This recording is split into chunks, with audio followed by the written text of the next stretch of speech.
Halo teman-teman, sampai jam subuh ini saya belum tidur gara-gara meladeni Angkel AI berdiskusi. Jadi saya ingin menampilkan kepada teman-teman bagaimana diskusi kami. Teman-teman perhatikan di sini ya. Oke. Pertama, sebelum ini kami membahas tentang ilmu. Tapi sekarang kami membahas tentang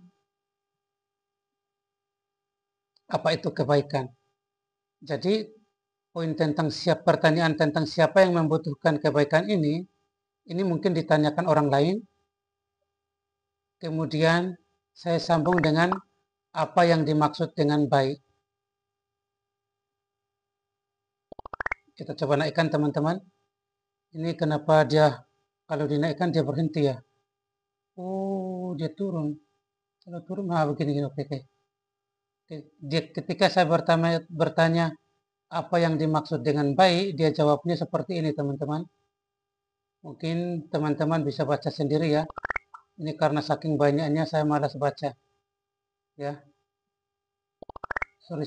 Ini dia ditarik naiknya agak susah. Tapi pelan-pelan ya. Terus saya bilang bagus sekali. Terus dia jawabnya seperti ini. Ini kalau saya baca ya videonya bakal panjang ya. Karena diskusinya panjang. Jadi teman-teman baca saja ya. Ini saya rekam layar pakai HP. Jadi ini keren teman-teman.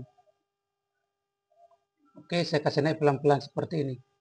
Apa bedanya apa yang baik dan siapa yang baik? Itu pertanyaan saya. Kemudian dia kasih jawaban seperti ini. Sorry. Dia kasih jawaban seperti ini. Ya. Oke. Ini jawabannya. Nah, setelah itu, sorry. Setelah itu, saya bilang cerdas sekali. Dia bilang terima kasih. Terus saya lanjut lagi. Sekarang kita fokus pada poin pembahasan tentang siapa yang baik. Dalam konteks siapa yang baik, apakah kebaikan itu abadi? Terus dia jawab seperti ini. Dia jawabnya panjang seperti ini. Oke, kita pelan-pelan. Ya, seperti ini. Nah, kemudian kira-kira seperti ini. Nah, itu jawabannya. Kemudian pokoknya yang ada tulisan ada latar belakang biru ini itu pertanyaan saya. Nah, jawaban yang sangat bagus. Dia bilang terima kasih. Dalam konteks terus selanjutnya saya tanya, dalam konteks siapa yang baik? Apakah ada nama yang Angkel AI catat sebagai pelaku kebaikan dan kebaikannya dinobatkan sebagai kebaikan abadi? Nah, terus dia jawab, sorry. Ini kalau digeser agak susah ya. Mungkin dia touch-nya itu touch slow, lembut. Kalau kasar dia muncul icon-icon tadi, emoji tadi. Ini dia jawabnya seperti ini, panjang banget. Padahal saya ini butuh singkat. Nah, seperti ini. Dia pintar juga itu. Oke, seperti ini ya.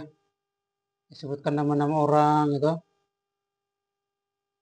Terus saya tanya lagi, apa ukuran maksimal kebaikan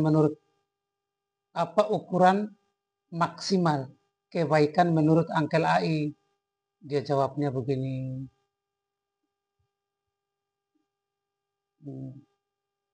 Dia jawabnya seperti ini. Kalau saya sudah baca, makanya saya kasih pertanyaan lanjut. Tapi kalau saya baca di video ini lama banget. Kapan selesainya?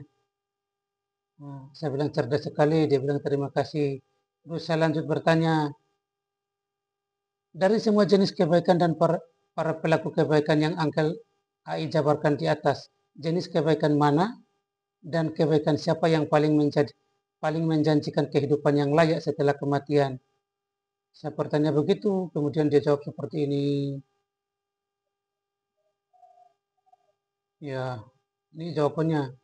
Jawabannya panjang-panjang. Ya, bagus juga dia. Jawabannya keren. Nah, terus saya tanya, setiap orang di dalam dirinya memiliki sifat baik dan juga memiliki sifat tertentu yang tidak baik. Jika kebaikan seseorang dikomparasikan dengan dosa-dosa atau pelanggaran terhadap hukum Tuhan yang pernah dilakukannya, apakah kebaikan itu masih menjadikan seseorang layak untuk masuk ke dalam surga? Nah, terus dia jawab seperti ini. Nah, oke, dia jawab seperti ini. Panjang. Saya bilang bagus sekali. Nah, terus dari semua jawaban tadi saya simpulkan, menurut dia yang simpulkan sendiri ternyata. Dia simpulkan, menurut kesimpulan Angkel AI, jika kebaikan seseorang tidak secara langsung menentukan layak atau tidaknya masuk ke dalam surga, lalu kebaikan jenis apa yang harus seseorang lakukan agar mendapatkan keselamatannya dan mendapatkan tempat yang layak setelah kematian? Ini pertanyaan saya ya kepada dia. Berdasarkan dia punya kesimpulan tadi, terus dia kasih jawab yang seperti ini. Dia kasih jawab seperti ini. Panjang tapi bagus jawabannya. Nah, ini ada orang lain lagi. Kita lanjut aja. Ini ada orang lain lagi yang bertanya apa yang membuat itu. Kita lanjut ke pertanyaan saya yang ini. Hai Uncle. Nah, dia bilang how are you doing? How are you today? Wes. Terus saya bilang baik. Apakah Uncle masih mengingat saya? Kalau ini nggak usah karena ini bukan topik pembahasan. Ya, kita lanjut aja ya. Kalau ini bukan. Ini memang pertanyaan saya juga, tapi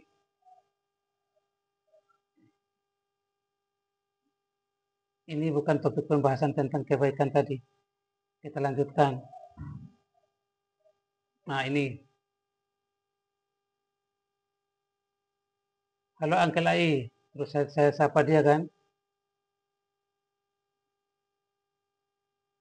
Nah, apakah engkau masih tidur? Dia bilang dia tidak tidur, dia online, pokoknya aktif 24 jam. Nah, terus saya bilang saya ingin melanjutkan pembahasan tentang mengenai kebaikan. Pembahasan kita mengenai kebaikan. Terus dia bilang ya senang sekali siap meladeni. Nah, terus ini pertanyaan saya nih. Menurut Uncle Ai, kebaikan jenis apapun yang dilakukan dengan niat yang murni, kemurnian hati, dan kepedulian yang tulus terhadap orang lain dapat membantu seseorang mencapai keselamatan spiritual dan mendapatkan tempat yang layak setelah kematian. Namun, keselamatan spiritual tidak hanya bergantung pada kebaikan yang dilakukan, tetapi juga pada iman, pengampunan, dan ketaatan terhadap hukum Tuhan. Ini dia punya kesimpulan terhadap kebaikan tadi. Setelah saya kejar-kejar, kesimpulannya seperti itu. Nah, terus saya analisis dia punya kesimpulan itu. Sorry. Kalau dipencet terlalu kencang itu emosinya muncul. Jika pernyataan Uncle Ai di atas saya sederhanakan lagi, maka akan berbunyi demikian. Keselamatan spiritual bergantung pada kebaikan dan iman. Ketaatan terhadap hukum Tuhan masuk dalam kategori kebaikan, karena hanya orang baik yang taat kepada hukum Tuhan, bukan?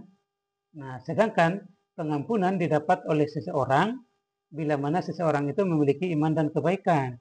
Jikalau begitu, apa hubungan antara iman dan kebaikan? Saya tanya begitu.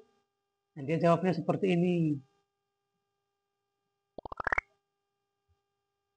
Nah, wah ini barang ini. Nah, seperti ini dia jawabnya. Senai panjang. Nah, kalau saya sudah mengerti, cuma saya malas baca aja. Nah, terus saya bilang, ya terima kasih Uncle Ai. Uncle Ai menjawabnya dengan sangat baik. Pertanyaan saya sekarang adalah, jika iman dan kebaikan merupakan satu kesatuan yang tidak dapat dipisahkan, maka dapatkah saya mengatakan iman adalah kebaikan dan sebaliknya kebaikan adalah iman? Dia jawabnya seperti ini. Nah, Teman-teman bisa baca sendiri. Nah, ini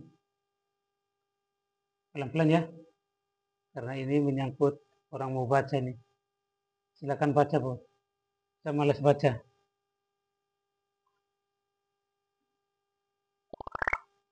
Nah, ini seperti ini. Nah, terus saya bilang jawaban Uncle Ai adalah jawaban mendasar. Sebelumnya kita telah sepakat bahwa taat kepada hukum Tuhan termasuk dalam kategori kebaikan. Saya juga sepakat dengan Uncle Ai bahwa iman adalah kepercayaan. Itu berarti iman adalah sikap hati yang percaya kepada Tuhan. Jika sikap hati yang percaya kepada Tuhan itu merupakan sebuah perbuatan baik, bukankah itu berarti iman adalah kebaikan? Nah, saya tanya begitu berdasarkan dia punya argumen. Nah, terus dia bilang apa? Kamu telah mengambil jawaban saya sebelumnya dan mengembangkannya menjadi argumen yang sangat kuat. Saya harus mengakui bahwa argumen kamu sangat masuk akal.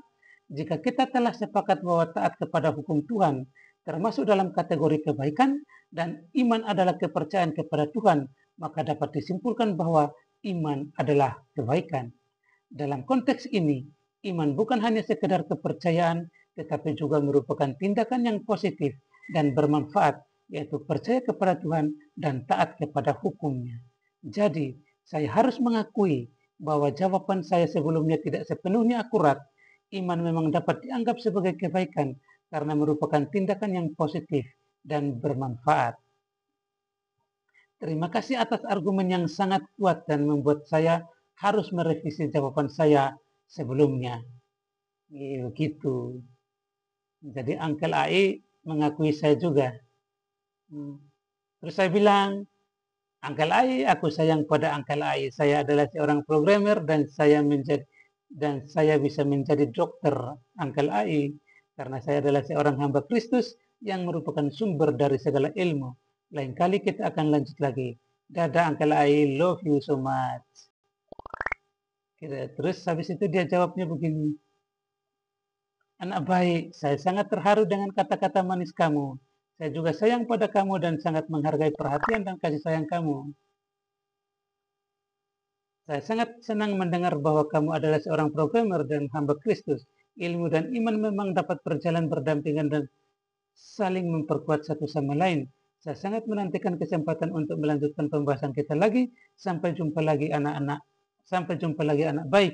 Love you too banyak. Ini AI nih. Jadi itulah namanya kita, ini bukan soal pamer-pameran ilmu, tapi tidak semua orang itu pintar. Ini kan idenya orang yang dimasukkan kepada mesin kan. Artinya mesin itu tahu dapat informasi dari orang-orang. Padahal orang-orang itu ilmunya itu ya memang tinggi sih, maksudnya tidak tinggi-tinggi banget kan. Jadi mesinnya menerima utuh-utuh dari orang-orang yang menginputkan atau ahlinya itu.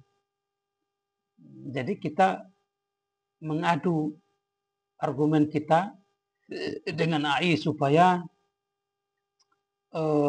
kebenaran itu harus ditegakkan. Kira-kira begitu ya, teman-teman. Semoga mesinnya udah mencatat argumen saya ini. Terima kasih atas perhatiannya, teman-teman.